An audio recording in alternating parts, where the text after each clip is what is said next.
Hello, Emmanuel.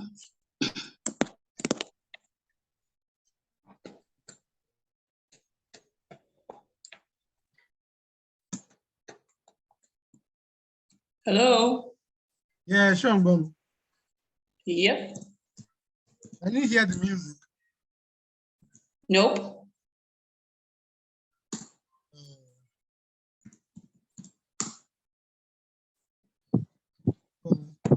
I daily fashion. I'm not going to admit them now. You're not going to what? Admit.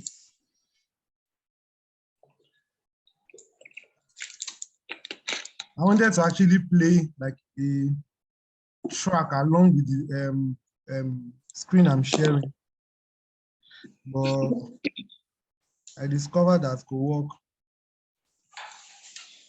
Kubasi. Are you seeing the screen back now? Yes, I am. Okay. Is there an open window where you are? No. I can see some light reflection. Yeah, I think it's better now. We're using your phone. Yes, so. And I'm sorry. I'm trying to fix it so that the window won't show. Okay, she may not conjure.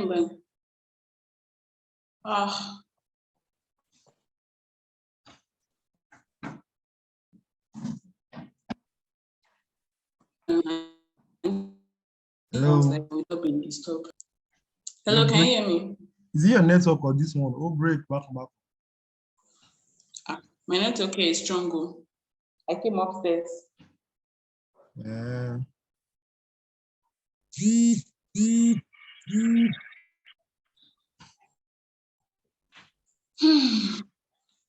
How do I see waiting room from here, sir? Let me see off my camera. At least not to set there. Shebosha walk again. Is it okay now? As a phone viewer, okay. But I feel like there's like on your right side, there's one reflection that is making it look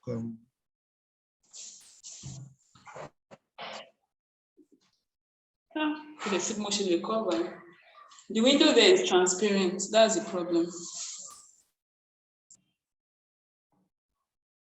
But people can see my face. Yeah, sure. Okay, let me off the camera.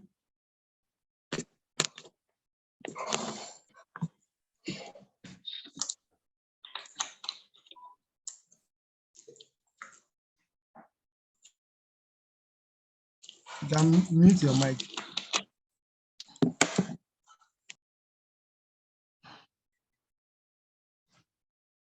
Make yourself host and make me host.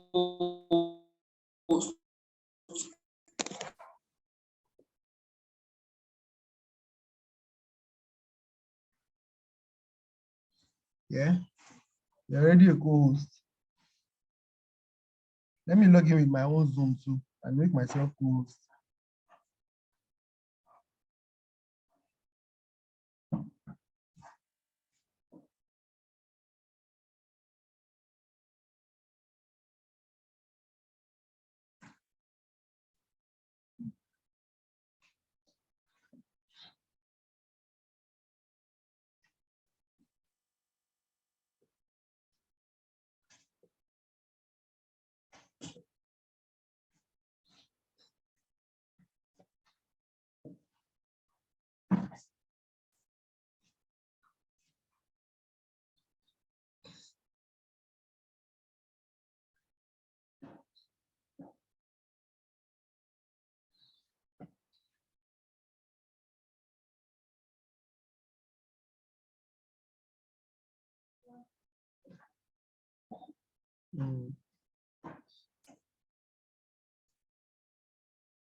Antiburial. Antiburial. Yeah. Eh? Yeah.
Hello, everyone. Good morning. Can you all hear me, please? Yes, we can. Good morning. Oh, amazing. Good morning and welcome to the first episode of the End FGM Alliance webinar series. My name is Oluwani Femi and I'll be hosting this wonderful webinar today. And if you are here, that means you are either attending or you are a member of the End FGM Alliance. That is, you are working towards eradicating female genital mutilation in Nigeria. And that is why this webinar is hosted by a self-initiative by the Stop Court Project to strengthen your capacity either as a government official, CSO representative, media personnel, and whether you work with a public or private organization, and basically whether you are working, whether you are joining the fight against eradication of female genital mutilation. So I would like to say welcome once again on behalf of the management of a self-initiative. So today's topic, as we might have seen on the flyer that you saw that probably made you join today, the topic is strengthening youth engagement for increased knowledge of FGM laws. I'll say that again, strengthening youth engagement for increased knowledge of FGM laws. And we'll be considering strategies that can be employed to deepen meaningful youth engagement to increase the knowledge of FGM laws. And to do justice to this, we have a young secretary on call this morning, and she's prepared and ready to inform us. So who is our guest?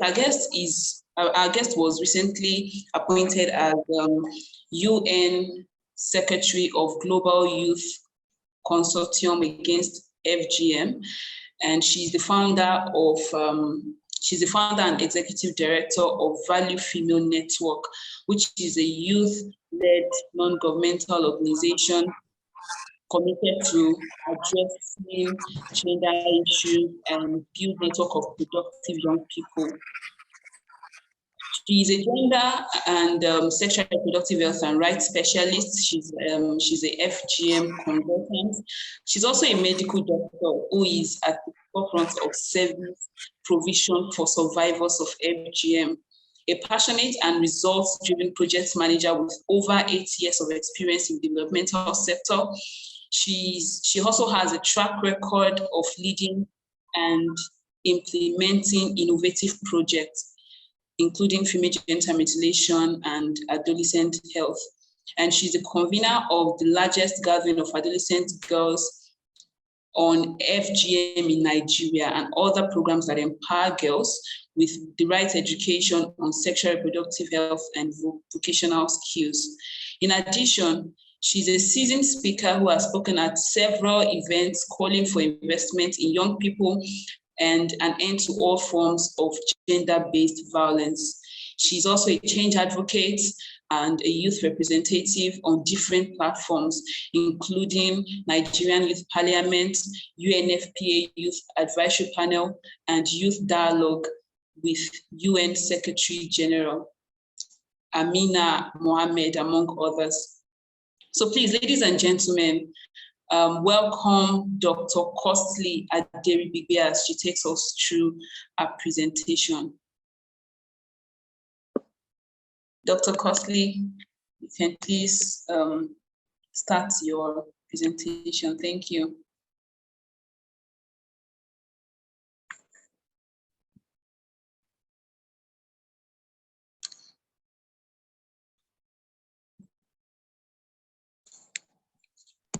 Good morning, everyone. If you can hear me. Good morning, everyone. My name is. Thank you very much. Trying to connect with my other device so I can turn my camera, but I don't know why it's not connecting yet. If okay, I think I saw the link now. Great. I would like for the audience to be able to see me because At times, there are some unspoken words that people just speak by whoever is speaking. I don't want to deny our wonderful audience of this learning method as well. And so that's why I'm trying as much as possible to be able to connect. Okay, however, the system is updating, so I'm just going to go ahead and start. And as soon as I'm able to connect, to be able to turn on my camera, I'll do that. So I want to take this opportunity to appreciate EC Health Initiative for the privilege to be speaking to us today, and for all the good work they're doing, engaging young people and relevant actors, actors, traditional leaders. I mean, a lot of work that the organization is doing towards the elimination of female genital mutilation in this generation is commendable. And being a youth-led organization, I can only say that my job this morning has been reduced because they're already a living example of what we are here to discuss. And that's how young people can lead the campaign to end female genital mutilation. Okay, great.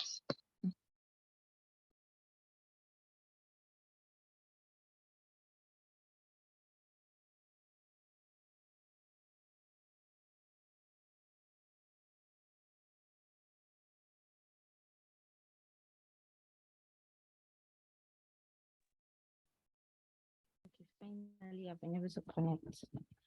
Let me just be very sure again that you can hear me before I proceed. Yes, Dr. Costley, we can hear you. And nice to see your face. Okay, thank you very much. It's great seeing you as well. I was seeing that AC has made my job very easy because they're youth-led, youth-focused, and youth-centered organization. And seeing what they've been able to do means that if AC is able to do this as an organization, as a youth-led organization, we as young people can even do much more. We can look at examples from AC and take clue from them and see how we can also begin to engage strategically. Before I really go into FGM law in Nigeria, and before we begin to look at it together, because I know that for some of us that are connected, we are also already acting in one capacity or the other. So some of these things might really necessarily not be absolutely new to us. But before we go deep into that, before we take a deep dive into that, it will be great for us to have an idea of why it's important for us as young people to join the campaign to end FGM, why it's important for us to prioritize the issues of ending female genital mutilation amidst many other issues that young people, adolescent girls, women and girls are going through in Nigeria. I want us to know that it is true that the prevalence of FGM is reducing in Nigeria. This is a very interesting and exciting fact. According to the National Demographic Health Survey that was conducted in 2013, and that is very significant of people we have in Nigeria. I used to tell people that 25% of women and girls in Nigeria that have undergone FGM might equal the turnover of 1% in another country. Now, let me give you an example.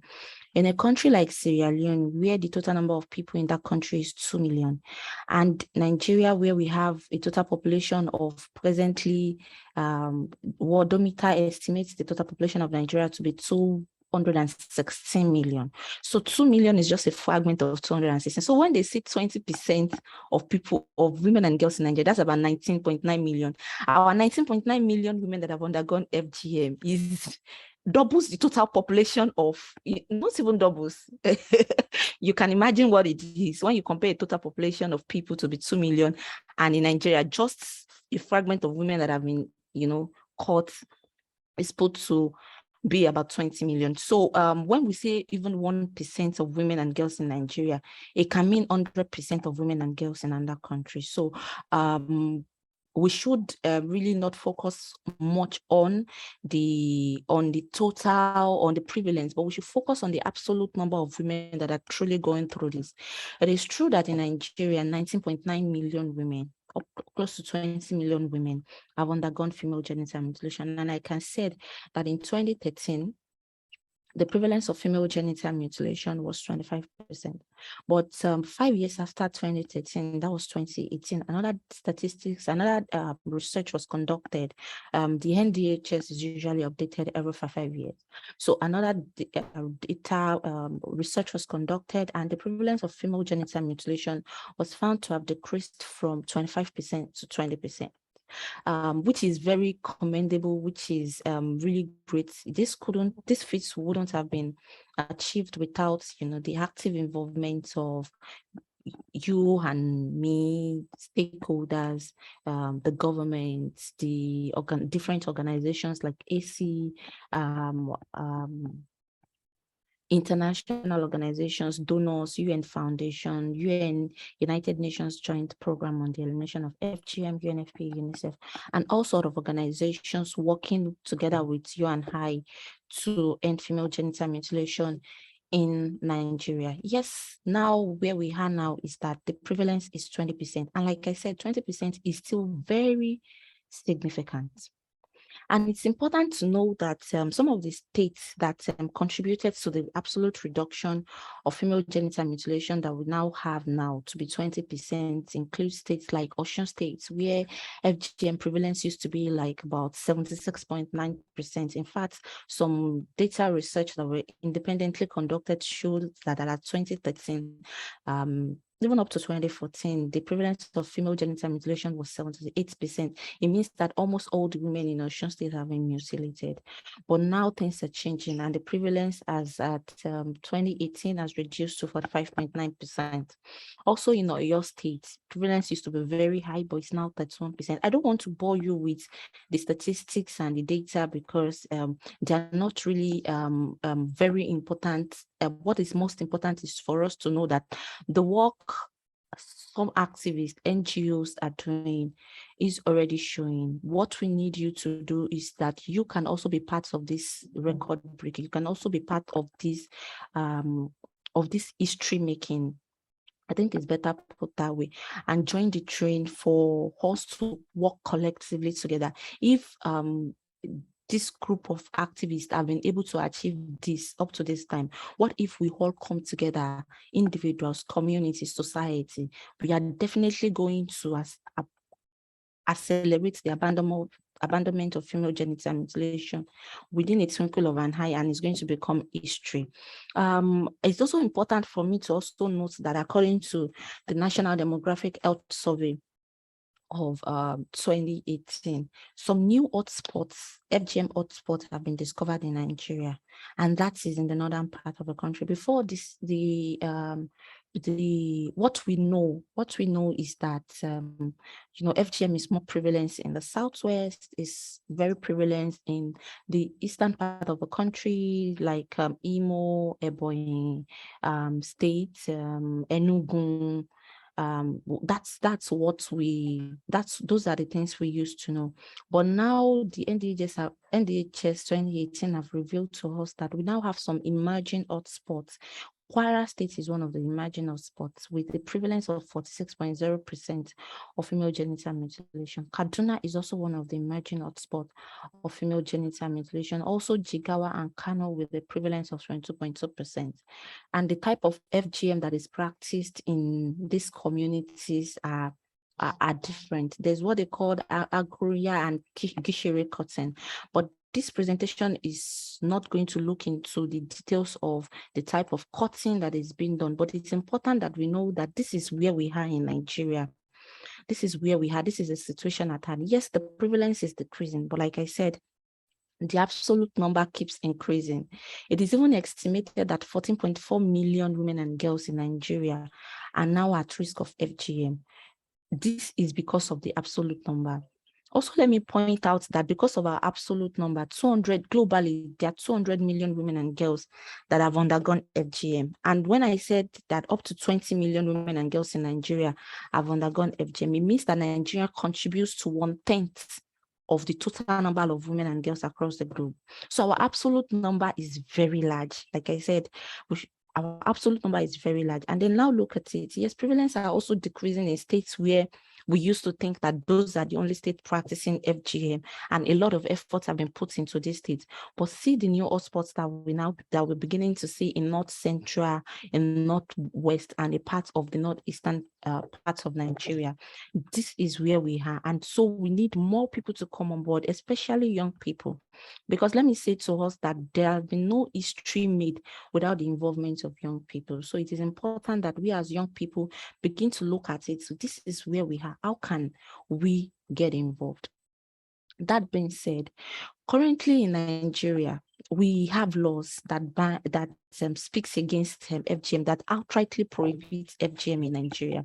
Prior to 2015, sometimes around, okay, so let me start with the Constitution of Nigeria.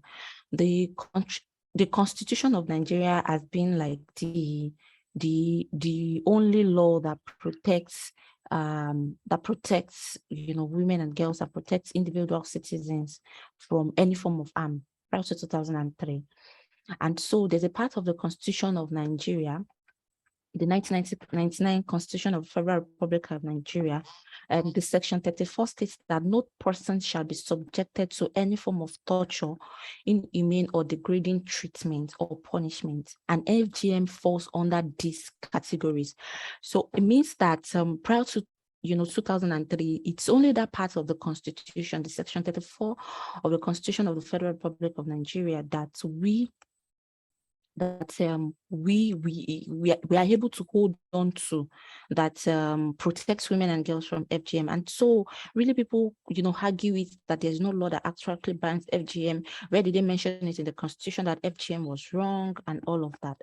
But thank God in 2003 there was the enactment of the Child Rights Act, and Section 11B of the Child Rights Act of the Federal Republic of Nigeria also stated that no child shall be subjected to any form of torture, inhumane or degrading treatment or punishment.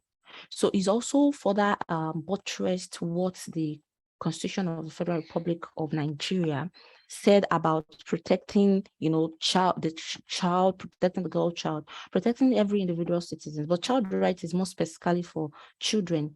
And it's important to note that when a law is being enacted at the federal level, the onus lies on each state to also, adapt that law to fit situations in their states, and also make that law an instrument that can be used to prosecute and to get justice in that state. So even though a law has been passed at the federal level and states are yet to domesticate it, then it becomes a problem that there may be an existing federal law and such offenses are being committed at the state level, and those offenses goes unpunished because the law at the federal level does not really translate to becoming the legal instrument at the state level. Let me quickly say that I'm not a lawyer, but because of some of the work we do, we've been able to, interact with the legal practitioners. We've been able to go to courts, follow up cases and all of that. And that's where we got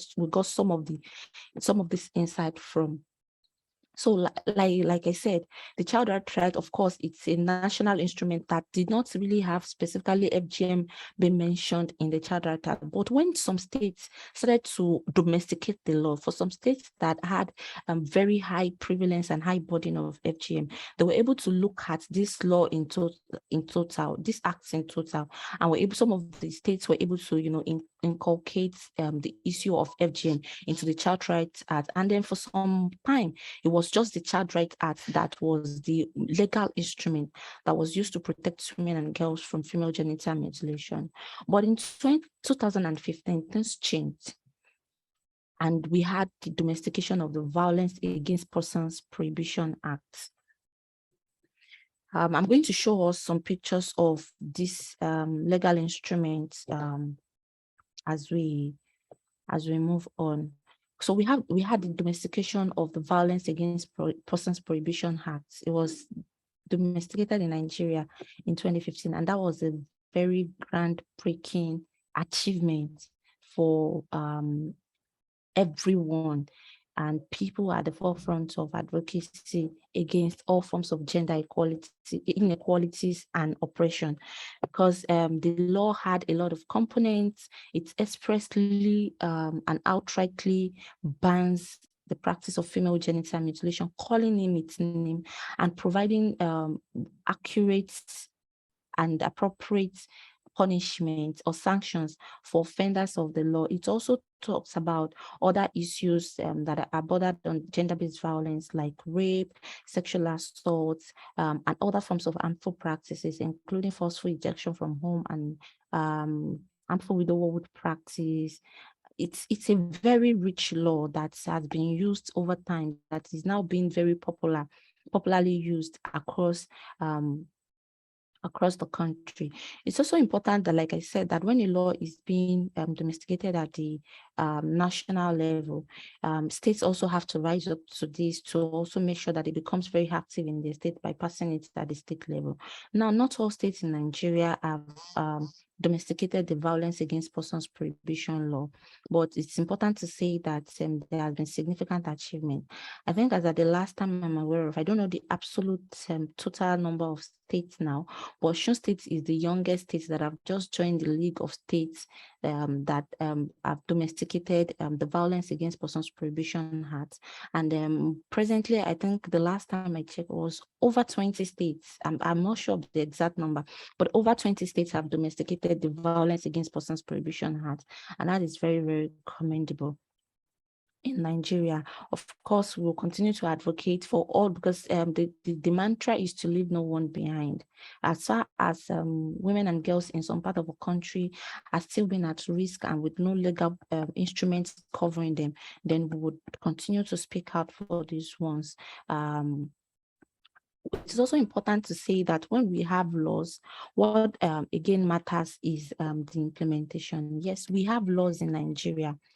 Okay, so I think I should better still talk about the awareness. It's great that ACL is putting up this webinar, to talk about young people, strengthening young people's engagement on FGM laws. Yes, prior to now, some research was conducted. I mean, not just for young people now, but the general populace. And it is estimated that only 1 out of every 100 Nigerians knows about the existence of FGM law in Nigeria. Let me say it again, that only 1 out of every 100 Nigerians knows about the existence of FGM law in Nigeria. It means that the dissemination and awareness on this law is still significantly low. A lot of people do not know the law that protects them. In fact, I'm still going to get there, but there are places that we've been to that we've talked about FGM being a legal offense, and they've told us that no, it can never be illegal. It can never be an offense that is prohibited by the law, because they can do to their children whatever they think or whatever they deem fit. So these ones do not still know that there are laws that outrightly bans FGM. There are universities that we've been to for sensitization, that just a quick survey before we start, our sensitization program, we discovered that only very few people knows about the existence of Violence Against Persons Prohibition law. And for those that knows about these laws that protects, that protects their right, not just women and girls, that protects every citizen's rights, only 10 out of every 200 Nigerians really know what the law actually says. So again, we've seen situations where you just ask randomly and just few people are able to say that, oh, we know that there's a law that bans FGM. We know that there's a law that protects against sexual assault. And the name is even Violence Against Persons Prohibition Act. But when you really ask them questions about the provisions in the law, only 10 out of every 200 Nigerians really know what it actually means. Really knowing what it actually means doesn't know that, we have to cram we have to cram the law. No, that is not what we are saying. But to be able to say that, oh, if I know that if anyone performs, let's say I have a daughter now, and I'm aware that if anyone performs FGM or my daughter without the consent, the person is liable to go to jail. The person would either spend 4 years imprisonment or pay a sum of 200,000, in some states 400,000, and all of that. If I know that, it helps me to be further it's one further informed me, so it further helps me to be able to exercise my rights. So when we talk about dissemination of laws and policies and all of that, it's not for people to learn the nitty-gritty of the laws and policies. Of course, if you're not in the legal field, it might really not be necessary. But to be able to say that, oh, if anyone commits rape, the person is liable to an imprisonment of 14 years imprisonment. Even in some states now, it's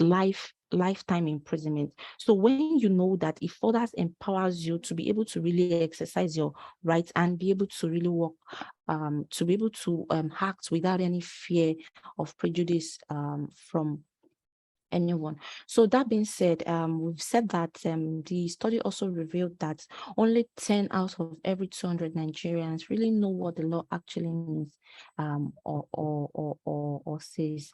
So like I was saying, that the Violence Against Persons Prohibition Act is a very rich law, and that's why this webinar is also very important for us to know that of all the laws that we have prior to the VAP Act, the VAP Act is one of the richest when it comes to gender-based violence. And this is a provision that we have in the VAP Act. Section 6 of the VAP Act is the part that actually talks about female genital mutilation. And it states that anybody who performs or engaged another to perform FGM on any person is liable to a term of imprisonment not exceeding 14 years or to a fine not exceeding 200,000 naira or both. Anybody who attempts, aids, abets, or incites another to carry out FGM is liable to a term not exceeding 2 years imprisonment or to a fine not exceeding 100,000 or both. I mean, this is a lot of grammar, and I really want us to be able to follow through. What this law is simply saying is that people can go to jail when they perform FGM. What the law is saying is that if you give your consent for your daughter to undergo FGM, you can go to jail, though it is your child. And like some people have told us that they can do to their children or their daughters whatever they deem fit. But the law is saying that you can go to jail of up to 4 years just for giving out, your daughter to FGM. You're not the one that performs FGM now, just for giving your consent alone, you can go to jail.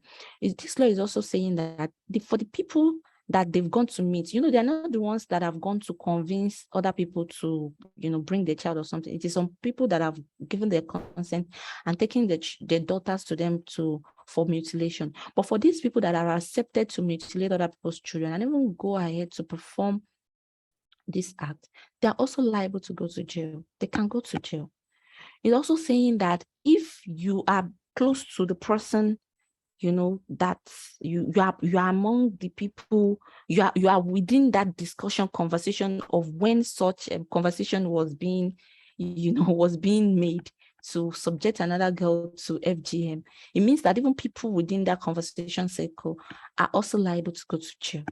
Now, this law does not stop here, but this is a part that talks about, going to jail, paying a fine of 200,000. It's another conversation for whether there is supposed to be an option of fine or not. It's another conversation, but that is not what we're focusing on now.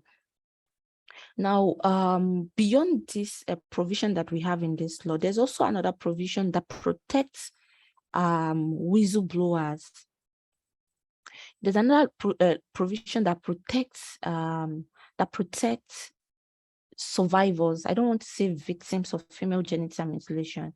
In fact, that protects them, that gives them access to that entrench their rights to access to quality medical care, quality psychosocial support, and also their rights to safe home, to be able to stay or to flee from such from future reoccurrence. So the law is very rich in such that it did not just punish, it did not just provide for the punishment of the offenders alone, but it also clearly looked at the survivor as well as a total person, providing care for survivors. There is a part of the law that talks about that of gender-based violence, that even when a woman, reports a case of gender-based violence and the husband is convicted, it's whoever, it can be either the man or the woman, but whoever is convicted, the accused must pay a particular sum to the survivor or to the victim. Now the accused must pay a particular sum to the person. So it's not just about punishing offenders, it's not just about being very particular about just getting justice alone, but what happens after justice? This law also provides for that. Like I said, that I'm not going to bore us with the details of the legal terms of who hates, abates, or incites and all that to carry out, but that is just the summary of the Violence Against Person Prohibition Act. And like I said, it was passed in 2015. A lot of states are coming on board. A lot of states have adopted it. And I also mentioned that one of the newest states that have just passed the Violence Against Persons Prohibition Law is Osun State, Nigeria, and we have more than 20 states that this law is very active in these states. Now, let me also say that when it comes to law on FGM, states are also rising up to this challenge. States are also, especially states with very high burden of FGM, are also rising up to speak against FGM. Now, there's something that we call the State Anti-FGM Prohibition Law. Let me take Osun State as an example. The Osun States, what they call them now, the Osun States House of Assembly, yes, the State House of Assembly, the legislative, with the support of, the ministries, government agencies, activists, CSOs, they were able to come up with, of course, led by, it's only the legislative body that makes law. All these other agencies that I've mentioned can only lobby for the law to be passed. So they came up with Osun State Anti-FGM Prohibition Law. But this law is not just in Osun State. Ekiti State also has an Anti-FGM Prohibition Law. In Nigeria, we have 13 of 36 states that has anti-FGM law. And I'm just going to mention those states. Lagos State has one. I've said that Osun and Ekiti has anti-FGM prohibition law. Ondo State, Bayelsa, Ogun, Delta, Ebonyi, Oyo State, Imo State, Edo State, and Cross River States. They have laws, their own state laws that actually bans FGM, that is dedicated to female genital mutilation. Now, of the states that I've mentioned, if you're listening very well, I know that I'm a bit very fast, but if you're listening carefully, you would notice that the 5 states that have a very high burden of FGM, Nigeria, prior to the new hotspots that we are just seeing, already have anti-FGM law. It means that, and these states, so all of them have passed the Violence Against Persons Prohibition Act. So it means that everybody is coming on board, the government, the legislative, everybody is working collaboratively for the elimination of gender-based violence, of course, and female genital mutilation in their states. But what do we have in these other states that we are just discovering? And for the new hotspots, FGM hotspots in Nigeria, what do we have in these states? Well, some of them have passed the Violence Against Persons Prohibition Act, but they don't have the anti-FGM law yet. Of course, the Violence Against Persons Prohibition Act still stand as a very key and valid instrument, legal instrument that protects women and girls in those states. But we also want to see efforts that have been made in all the initial five states that used to have the high prevalence of FGM. We also want to see those efforts being translated to these new northern states that we are just discovering, because the truth is that if these states are left behind, the burden of FGM in Nigeria, sorry, I think I need to mute my, sorry. Okay. Can you still hear me? Yes, ma'am. Okay. Sorry, can you still hear me? Yes, Dr. Costley, we can. Yes, we can.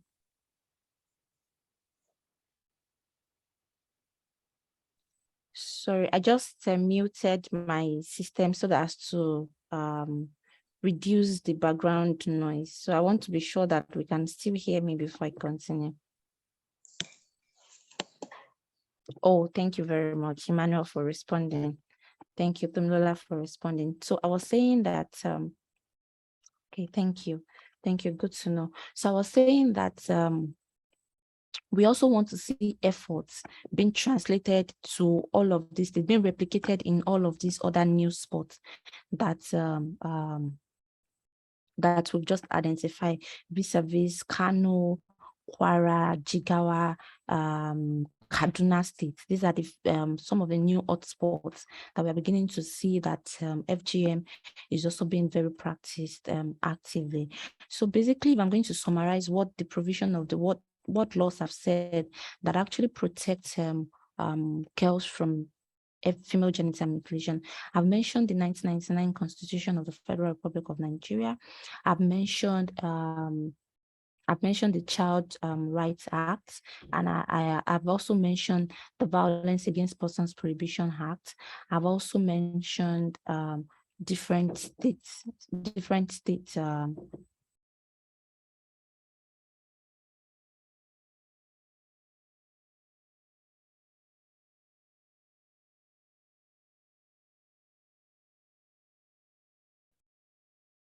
So I've also mentioned different states' laws. So that being said, that's the basic summary of the laws that we have that is active in Nigeria. In some other countries, they have different laws. And the good thing about the laws in Nigeria is that it outrightly bans female genital mutilation. In fact, a person cannot give a consent, a girl or a woman cannot give a consent to be mutilated. It's also against the law, and there is punishment for whoever gives a consent for FGM to be performed on her.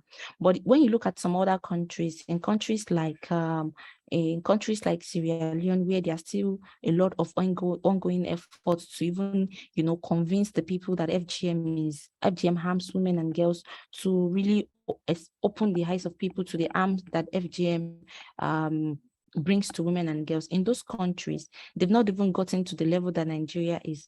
They are still contemplating whether to say that, okay, FGM is wrong or up to a particular age, but maybe after a particular age, you can say that you want to undergo FGM.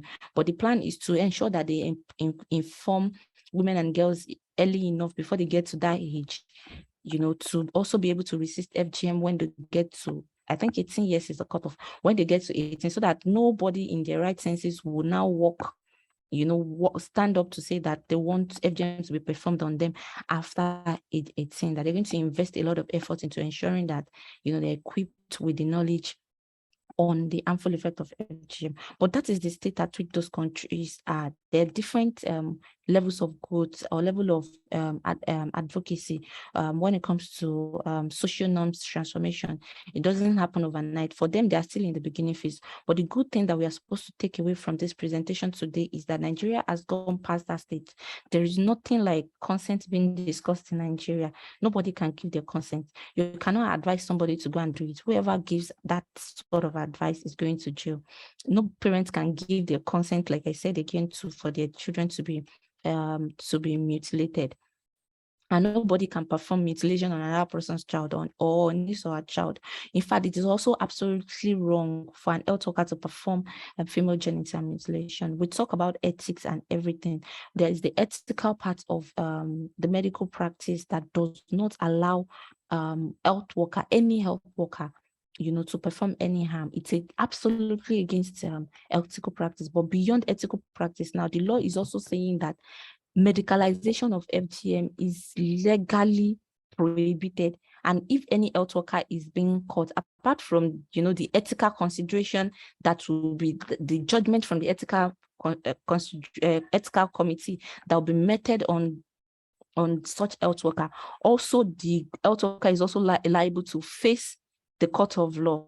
Is also liable to be jailed, even by using legal instruments to prosecute such cases. So there is no basis for performing FGM. There is no there are outright laws that bans FGM in Nigeria. That being said, let me now quickly talk about how, because I can see that my time is going, how young people can be can really front the advocacy to end female genital mutilation.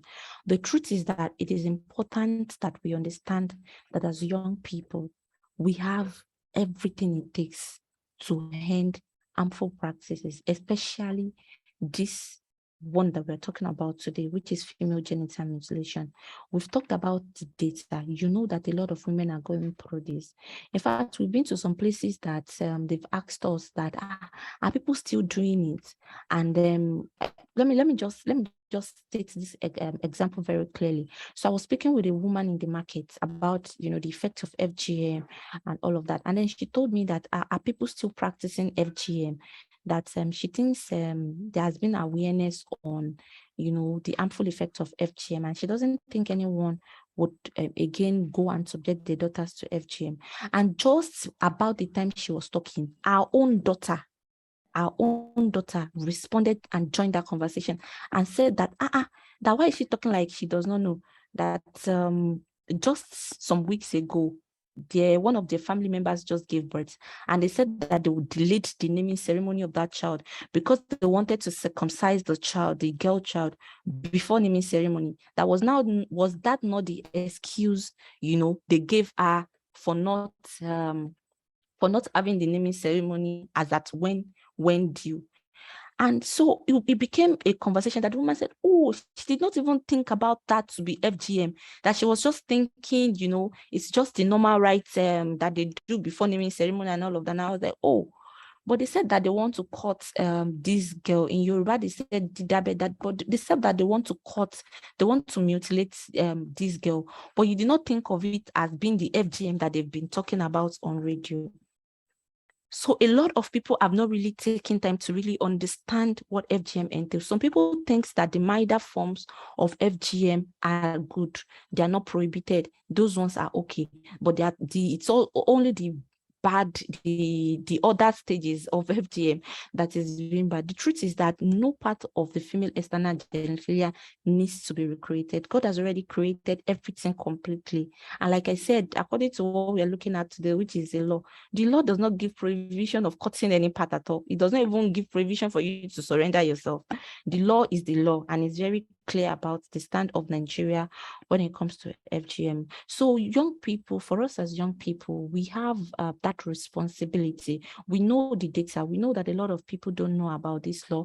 We know that a lot of people don't know about FGM being a harmful practice. So it's our responsibility to take this message beyond this webinar.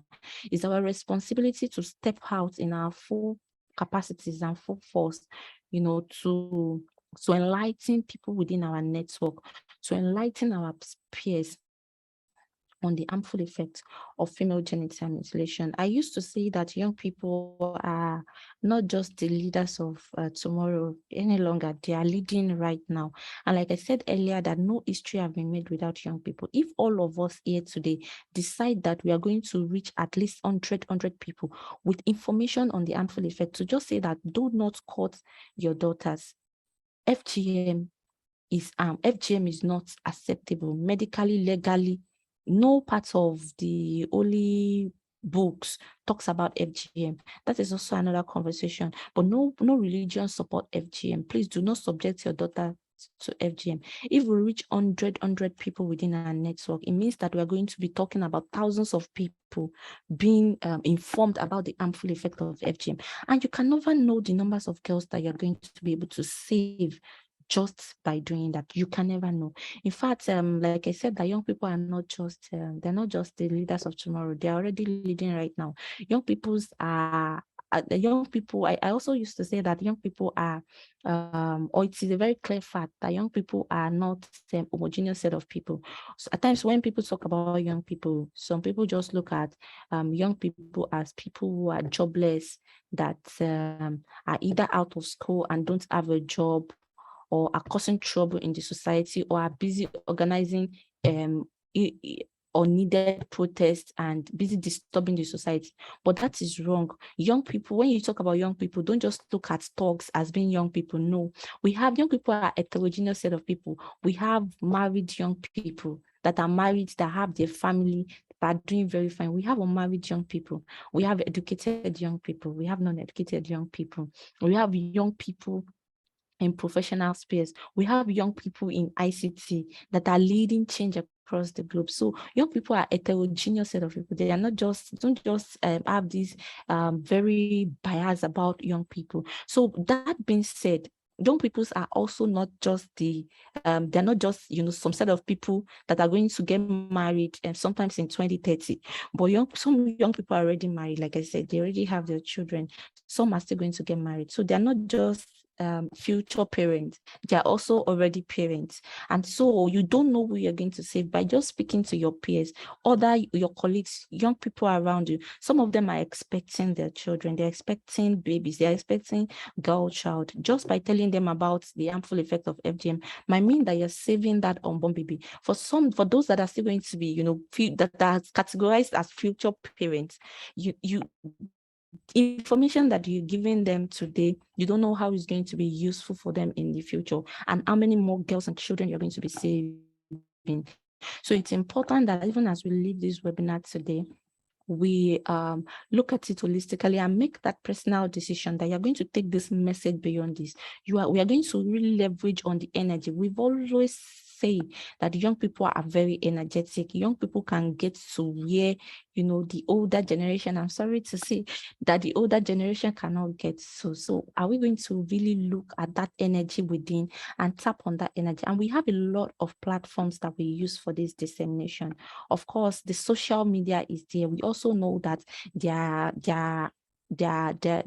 young people that are not online, and there are young people online. But the ones online don't even know that FGM is wrong. The ones online, recently a woman posted about, I don't know if you saw it, it went viral in Nigeria, posted on Instagram that a young woman, like I said, yes, she's married and she has a daughter. I think she's just 22 and she's still a young person. So she posted it on Instagram that her daughter have just been mutilated by her grandmother without our in-law without getting a consent. She posted it on Instagram, and for when we saw that post, apart from reaching out to this young woman and ensuring that the girl gets high level of medical service with the support of UNFPA, and ensuring that we're able to start the process of justice for this survivor and protecting their parents with other we collaborated with other organizations within the states where it happened as well. So apart from doing all of this, we also now took time personally to analyze to analyze all the comments that people made under that post. We had, I think there were about 990 something comments. And when we saw it, we saw that some of the people that passed their comments said that FGM is right, and why is she complaining? Wasn't she circumcised? Why does she want the girl child to be promiscuous? Some people were actually, she was actually getting backlash from some people's comments, entrenching female genital mutilation practice. I think about 44% of people said FGM should, FGM is good, she doesn't have any right to complain. And about 32% said that, oh, FGM is wrong. So that 44% of people that had that comment is also very significant. So we know that we have offline young people, but we also have online young people. What are we going to do moving forward from this webinar? So begin to use our circle of influence to talk to people about FGM, to talk to our peers about the elimination of FGM. And then we are not too young to also take action, to even go to the community to talk to them. You can start with your immediate community. For me, I started with my parents, my mother, my father. I sat them down. I moved from them. I went back to my hometown. They had a family meeting. There's something they call Olomole in Yoruba land, for some of us that are not Yoruba speakers, but it's like a larger family meeting. I requested for time to, few time to talk to them about FGM, because it's something that is really very strong in my family, that there is no girl child that goes, on court as at the time prior to speaking to them. But right now, as I speak to you, a lot of girls have been born. I now have a lot of cousins that are not mutilated. They are still young cousins, but they are free from FGM. So you can start from your immediate environment. You can start from your family members, from your church, from your school, and begin to talk to people about what you've heard from this webinar today. Most importantly, also let them know that, it's not just that you're talking about it, but also the law in Nigeria outrightly bans female genital mutilation. So thank you very much for listening. I've taken a lot of time. I hope that you've learned one or two things, and I'm available to provide any further clarification on the areas that I've not talked about during the question and answer session. So once again, thank you very much for listening. And over to you, Madam Moderator. Wow, thank you so much, Dr. Costley. That was a really enlightening session, and I believe everyone that listened were able to pick one or two things that they can later process to become more effective in advocating against FGM. So before we proceed, I would just like to request that for as many as for those that are yet to introduce themselves, for those that are yet to introduce themselves in the chat box, should please do so. Would like to know you, would like to know where you're joining from, would like to know the organization or which sector you work in. And okay, yes, so please kindly do that, while you can also prepare your questions and just jot them as well, so that when it's time for question and answer, you can just ask your questions. And I would read the questions and Dr. Costley can answer before she leaves. All right, so thank you so much, Dr. Costley. So you mentioned, okay, so sorry, before I ask something, before I ask a question, for those that are just joining, because I can see now that some people are just joining. So please, before we proceed, for those that are just joining, Dr. Costley just took us through a session on strengthening youth engagement for increased knowledge of female genital mutilation laws. And so it was a really enlightening session where she spoke about the prevalence in Nigeria and the 5 states with the highest prevalence in Nigeria. And then there's one thing she mentioned that I really loved. When she said the percentage of women that have undergone Nigeria should not really be the focus, because when we look at the population, that percentage might actually be like an entire population in another country. So that would be a lot, because if you're trying to look at it in percentage, it might look like a small fragment.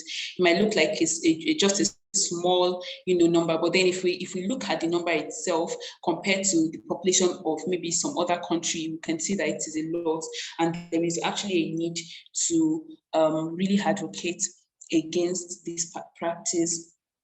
And then she mentioned the laws that protect women and girls from female genital mutilation. She spoke about the Nigerian constitution, and however, this law, the Nigerian constitution did not specifically mention female genital mutilation, which is why the Violence Against Persons Prohibition Act is really a rich instrument for prosecuting perpetrators of FGM and also protect the right or make provisions for survivors of female genital mutilation. Please, can we still hear me?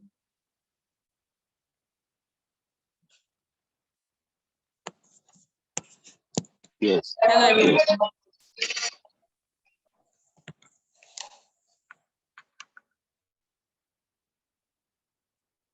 Hello, everyone. Can you still hear me? Yes, I can hear you. All right. Thank you so much. Thank you so much. Okay, so Dr. Costley, I would love to ask, you mentioned also your presentation that there is a provision for whistleblowers. I'm not sure whether that is in the Nigerian Constitution or the Violence Against Persons Prohibition Act. Please, can you shed more light on that before we start receiving questions from our participants?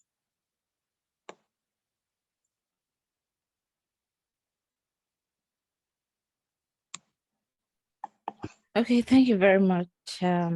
Olua, I'm trying to say your name. Oluwanifemi, thank you.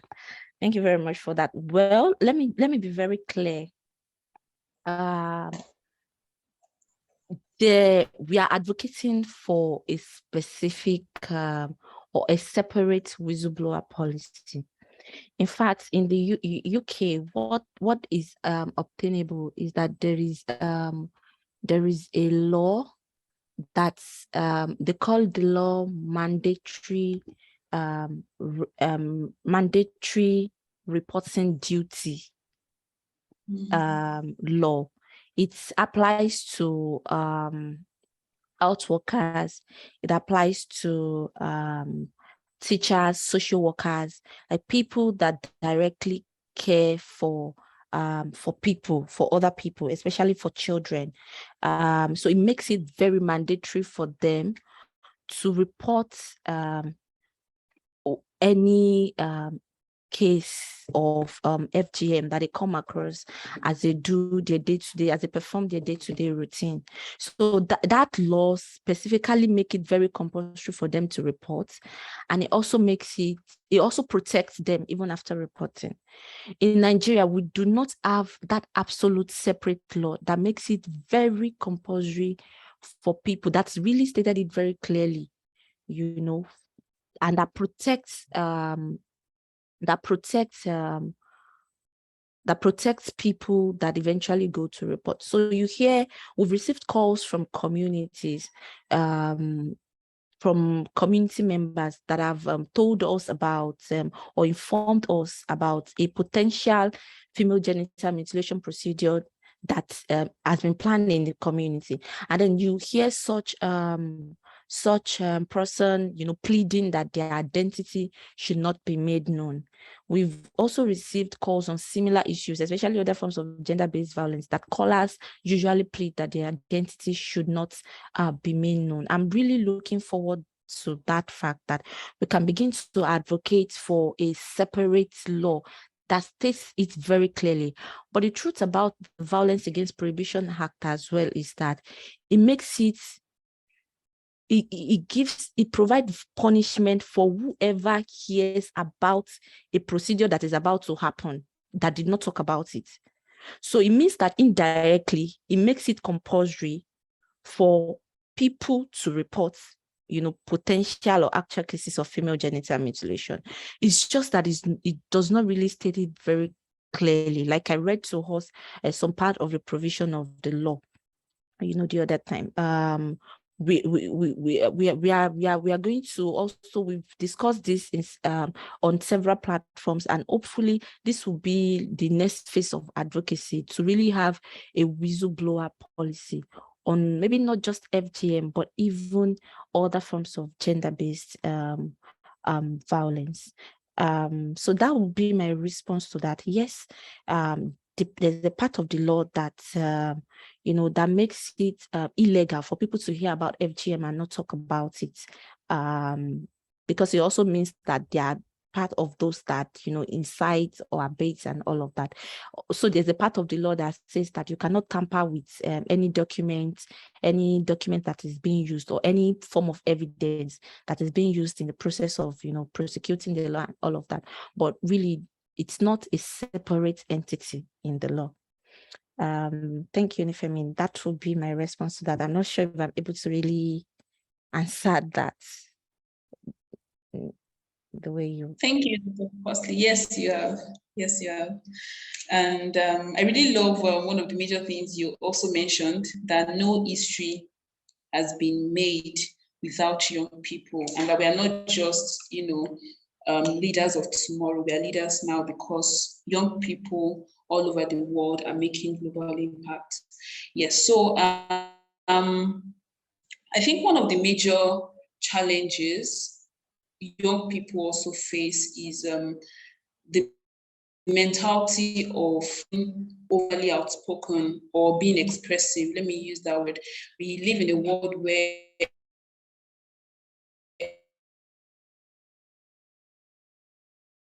especially in Africa, Dr. Kosla, I would love to ask, how can a young person, because you mentioned earlier that you were speaking with a woman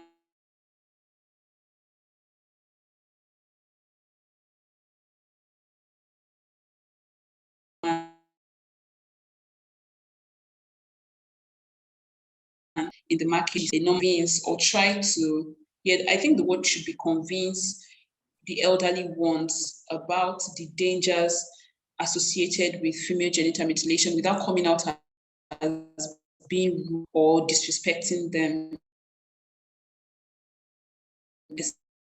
especially since they hold it very long time.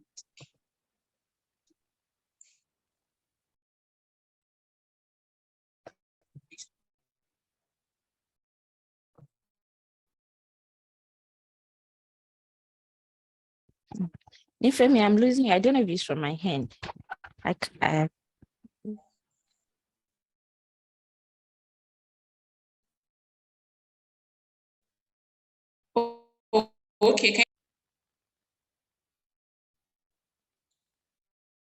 Can you hear me?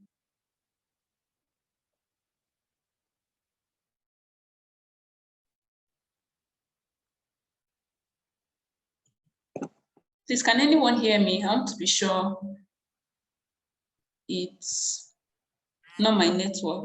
Okay, I think it's mine because it eventually got. Sorry about Okay. Question, phrase a bit. You've raised the issue of young people respecting exactly the question is, but like, how can young people advocate without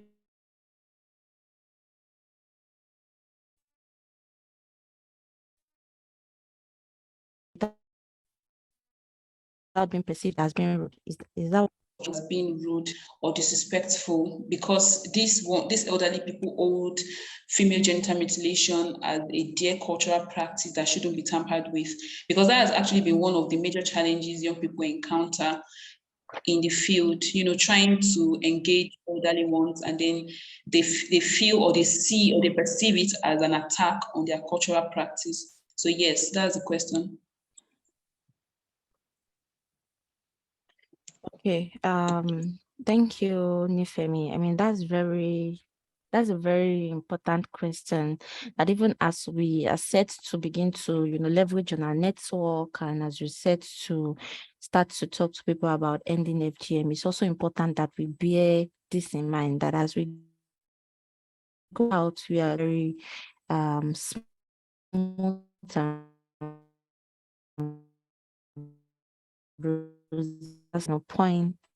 point out this afternoon, to say that at times you get to some places, you'll be perceived as being rude, you will be perceived as not understanding culture and wanting to disrupt culture because you are a young person. You perceived as 21st century young person that have no respect for culture.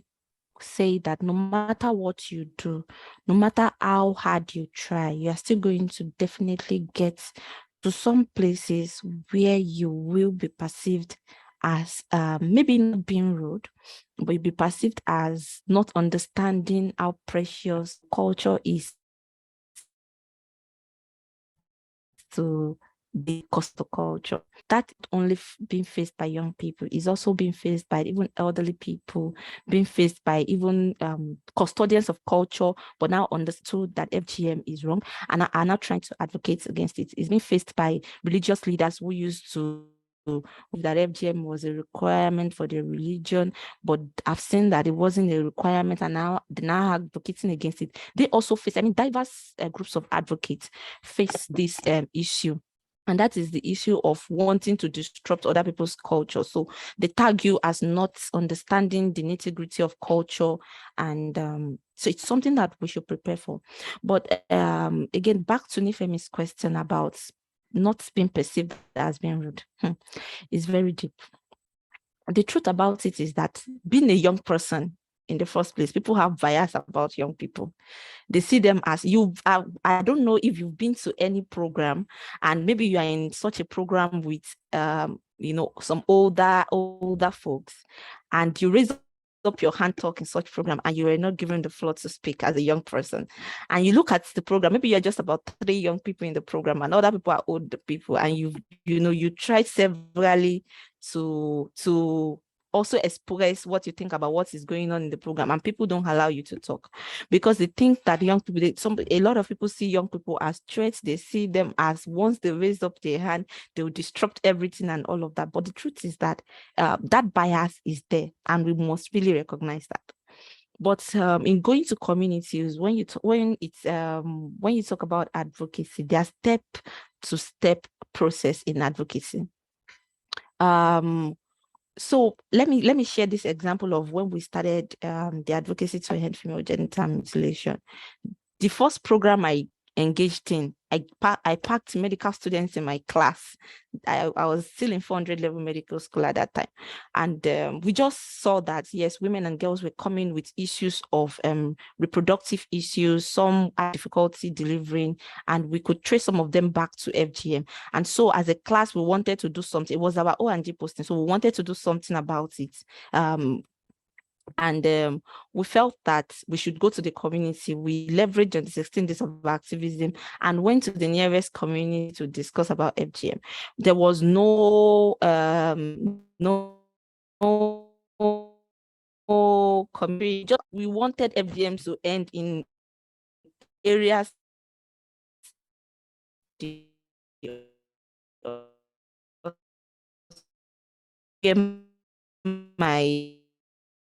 are going to put water on our body. So to say that we're still waiting for, they've told us to leave. And when we came back to share our experiences, it was similar. It was just some set of people that gave us, audience to even talk and all of that. It was a very great experience for me to know that people hold FGM at that time in so much esteem that they were even ready to kill for it. But even beyond that, I learned some lessons. And as I move on in that, wanting to talk to everyone, to be very strategic. For example, if you're going for a community program as a young person, it would be very important for you to identify your allies in that community. Number one, especially if it's the one you come from, there are like some very key influential people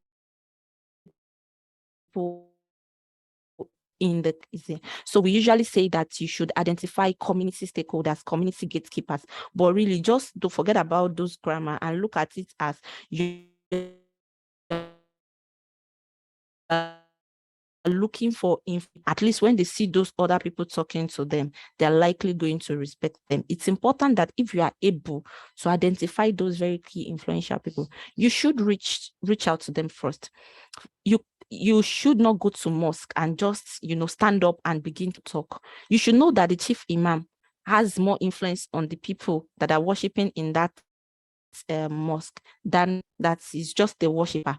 Why not talk to the chief imam first and let the chief imam give you like proper permission to speak? Why not do everything possible to influence the chief imam and let the chief imam see a need to, for the congregation to end female genital mutilation audience, to speak with the people. If any question arises, then the chief imam can say, please, so listen to what this person has to say, because he or she has also spoken with me, and I absolutely believe what the person is saying. So it's important that when you're going for a large gathering meeting or a community program, identify your key allies and don't go alone, and be as much respectful as possible and follow culture. Now, I've been to a community in Kenya where what they usually do is to tie a put around them. That's the way they dress. That's their own normal dressing way. I don't know if we know Maasai community in Kenya. They tie, their dressing is very beautiful. So when I got to that community, the first thing I wanted to get was a scarf to also tie from my, shoulder to my knee. I just wanted to align with it, to show that you also support what is happening in the community. You are not there to crucify them or to, to judge them because they're practicing it. They're also beautiful. Again, our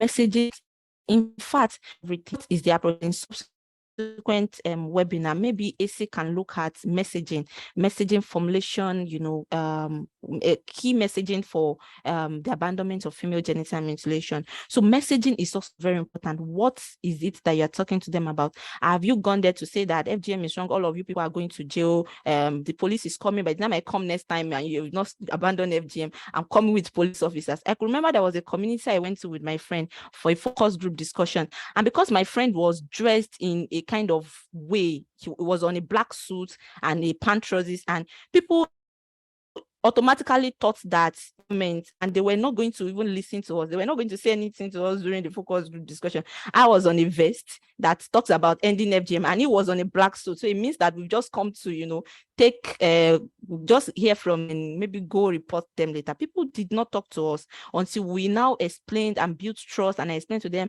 I'm an health worker, this is where I work, and they asked me, do I know and I said, yes, I know them, they are my people and all of that. That's when they began to open up. They really gave us audience and told us what they really had in mind, and we were able to really convince that particular group on that fateful day. So it's important that, again, I've said that, our approach to entering a community is important. Our messaging is important. Our messaging is important. Our alignment with the culture. What if I want to go? I'm a Christian, but if I want to go to mosque to talk about FGM today, you are going to see me on hijab. In fact, my own hijab may be longer than that of a Muslim. It might go head to toe. If I'm going to a church where they cover their head, I'm not going to go to that church and leave my hair open. And if I go to a place where they don't cover their hair, I'm not going to go there and look very different as if I'm holier than them. So that is just, you also must learn to adapt. It's the same thing with communities. You don't go to communities with, I'm sorry to say, but I'm just saying, with some sort of dressing that even by just seeing you, they don't want to listen to you. They don't want to hear from you anymore. They are one of the people that have come to influence their children negatively. You don't want to do that. I mean, all of these are judgmental, but that is the reality of where we are. And we really need to see how to leverage the positive side of this thing to really advance the work that we are about to start doing as young people, or the work that we're ready to do as young people. So I don't want to take much time again. So that will be my response. Thank you very much, Nifemi, for that question. I mean, what you said is really, very, very, very true. I remember there was a time we also we needed audience of Muslims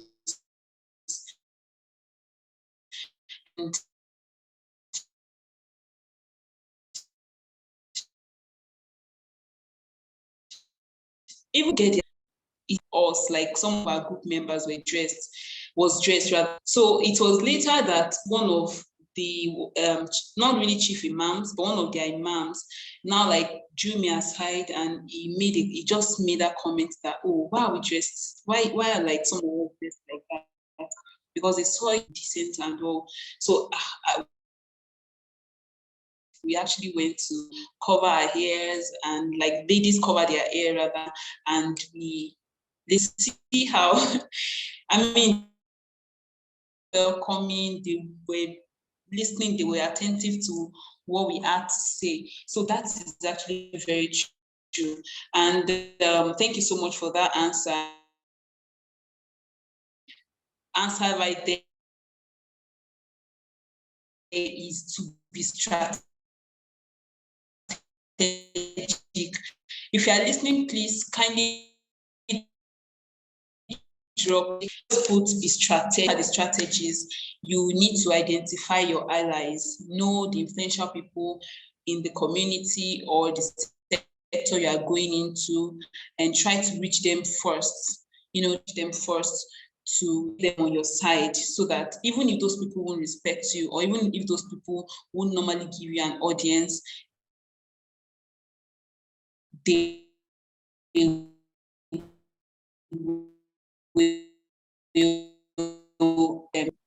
to educate about the content of our message.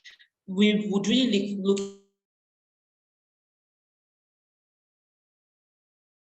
into that, because that is the message we put out there. Thank you so much, Dr. Cosley. That was helpful, and I'm pretty sure the young people that are participants right now to the chat box to check if we have people with questions. So Akimayowa Shobo said, I'm not sure this is a question, but he said, thank you, moderator. Awareness when the youth actively engage with their family. We come from very traditional backgrounds where the culture of silence is prevalent. Yes, thank you, Akimayowa. I'm not sure that is a question, but yes, it is also very true. As young people, we need to sorosoke. We are in a sorosoke generation where we have to speak out, and we need to eradicate that culture of silence. Thank you, Akimayowa. So, Book is asking, okay, he's saying, I want to ask if those laws are active, because I have not heard of any perpetrator being arrested or prosecuted. Right, so Dr. Costa, I will say that question again. Bukola Ijade is asking, I want to ask if those laws are active, because I have not heard of any perpetrator being arrested or prosecuted.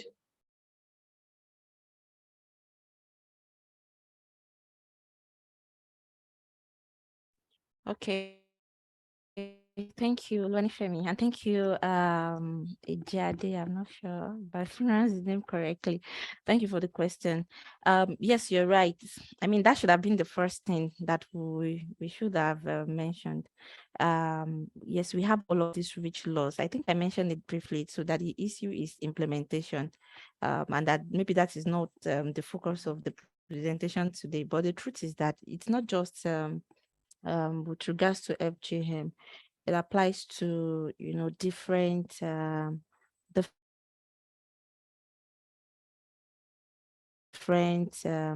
Nigeria that is different from FGM. But it's even more FGM that we have so many laws. Like I said, we have the 1999 Constitution, all those laws that we've mentioned. Even states have gone ahead to, make their laws to just ensure that women and girls are protected. But still, we've not been able to see the effect of this law in arresting any perpetrator of the law. The truth is that you see, like we said again, that there are 19.9 million women and girls that have been subjected to FGM, and not even one successful, not one successful prohibition.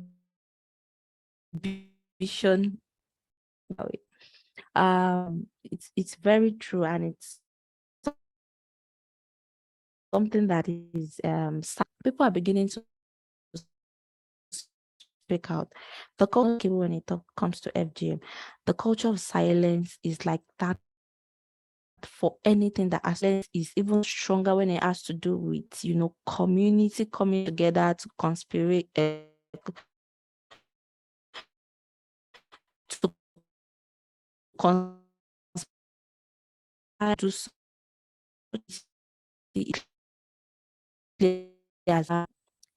in India, and I think generally in Africa, we see positive coherence. We see positive coherence among community members. Your message between community members and neighbors is usually that they continue to live together peacefully. That's the message. And that is actually what the message is supposed to be all about. But we've translated that message beyond that to mean that even if your neighbor is doing something that is bad, as far as it does not affect you, to just maintain that peace and unity of the message that is being preached, you just shut. As far as your neighbor has not to you, to speak your name. I think so deeply into us that even when, people see what is wrong, they don't want to report as far as it does not direct, just because they want to continue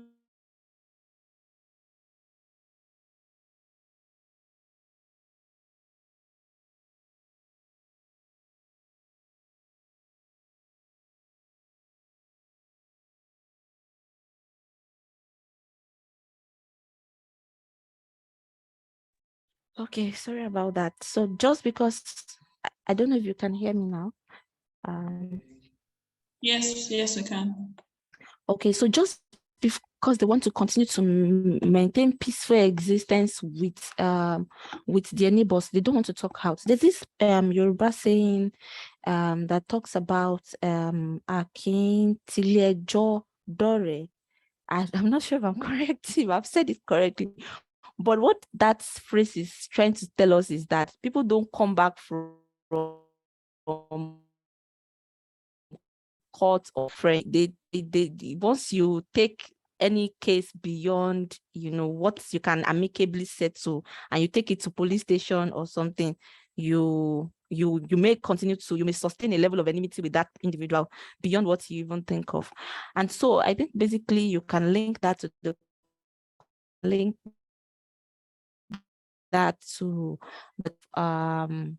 you can link that to people trying to protect themselves from not being an outcast, and you can link that to the message of positive or peaceful coherence trenched as part of our culture.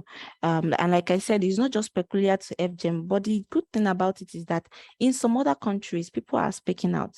In countries like Kenya, they recorded up to 14 prosecution in just 1 year. 114 people were prosecuted. People were arrested. Here as well, just this year, the case that I said went viral on Instagram, the perpetrators have been apprehended. The perpetrators even include an 80-year-old woman, 60-year-old. The father that gave his consent, the mother said that it was without her consent, but the father claimed that yes, the girl happened to be so the father and I can remember vividly that I was together with my team. Then like the Value Female Network team did very, very amazing work with those, and during one of the court hearing, and even to my surprise, the warders didn't see FGM as being very important. They were almost releasing the victims, because they said it's not a criminal case, they don't have space in their cell, they don't have bus, bus to transport them and all of that. Why are we even so keen about FGM? Why do we want this 80-year-old woman to sleep? Because they were remanded. They were free, but they could not meet up the requirement for the bail requirements, and so they were almost going to go, but eventually everybody sat up when they saw that we are human rights activists and were ready to even take that against them, and they eventually did what was right. But I'm just saying that it shows the level of the premium that is that is being put on cases of FGM for the offenders of FGM, and they were like, they've not killed anybody. If they can't meet up the bail requirements and they don't have space in their cell, then maybe they should just go home and all of that. Even for the police officers in Oyo State to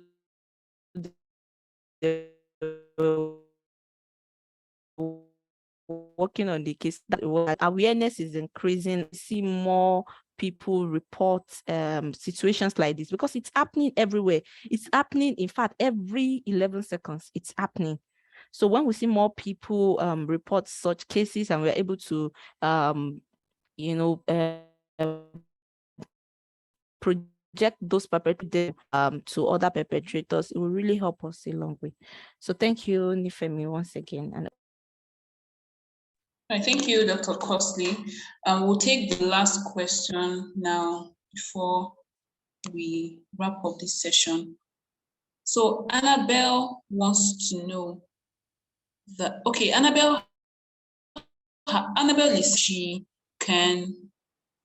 recalled that you mentioned some states that have created laws against FGM, and that you talked about a few of those states being previous FGM hotspots. She wants to know the names of those states that used to be hotspots but have made laws against FGM. Okay, Annabelle, we said Oyo, Osun, Ekiti, Ebonyi, and Imo State. It doesn't mean that FGM is not being practiced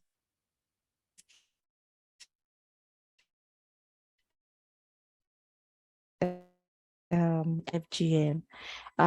Till date, Ekiti is still the state with the highest prevalence of FGM.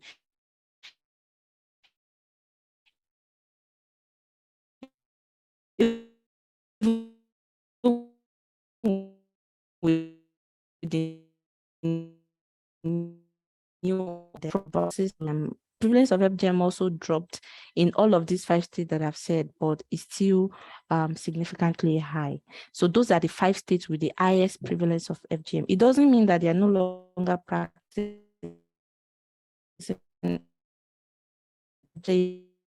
in that people, the other states that I've mentioned that are the new hotspots in northern Nigeria, that little effort is still, little or no effort is ongoing in those states, includes Kaduna, Kwara State, Jigawa, and Kano State. Thank you. Thank you, Dr. Costley. I'm sure she got that. All right, so we've come to the end of the webinar, but please, before we go, can you please your camera so that we can see your lovely faces?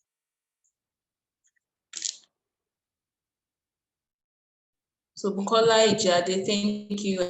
I can see your camera is on.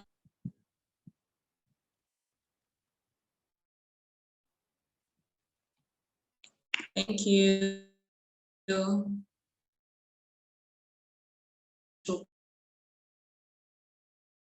Well, thank you. Please, we're waiting for you to turn on your cameras and just so that we can see your faces. I'm trying to see those that have joined, those that have put on their camera rather. So there are some that have put on their cameras, but their names are appearing as Emmanuel. I know they are not Emmanuel. the red background. I know you are not Emmanuel, but your name is appearing as Emmanuel. Okay, so I can see Abimbola Fatimeni. Thank you. There's someone smiling. Okay, yes, I can see you. But your name is still appearing as Emmanuel. Thank you, Tomilola Akinpelu.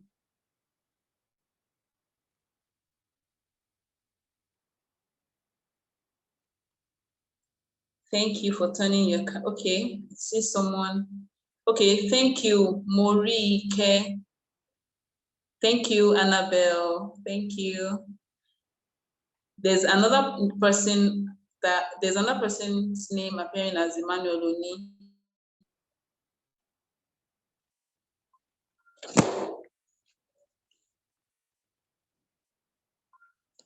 All right, thank you so much, everyone. Thank you once again, Dr. Costley. I believe everyone was greatly impacted and inspired to break new ground in eradicating FGM in Nigeria. So please note that the next session of the webinar will hold next month and would inform you via email when registration opens.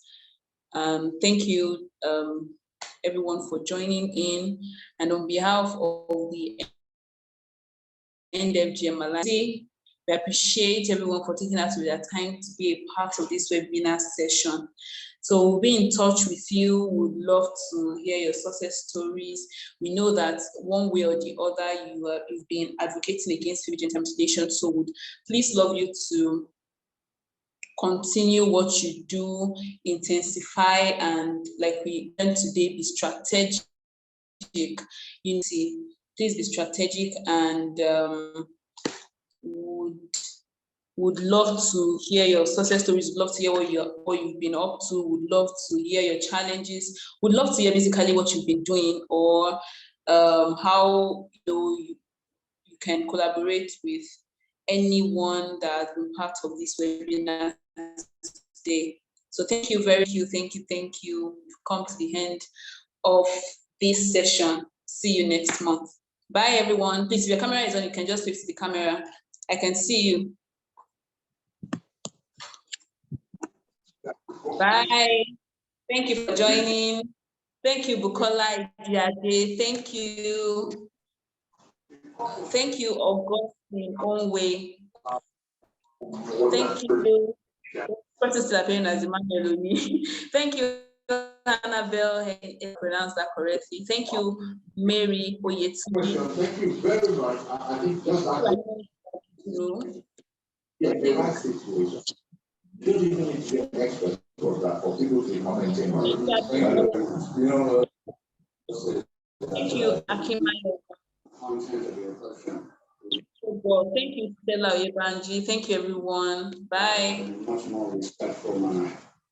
Let me say, first of all, that the reason why I earlier in the conversation, hopefully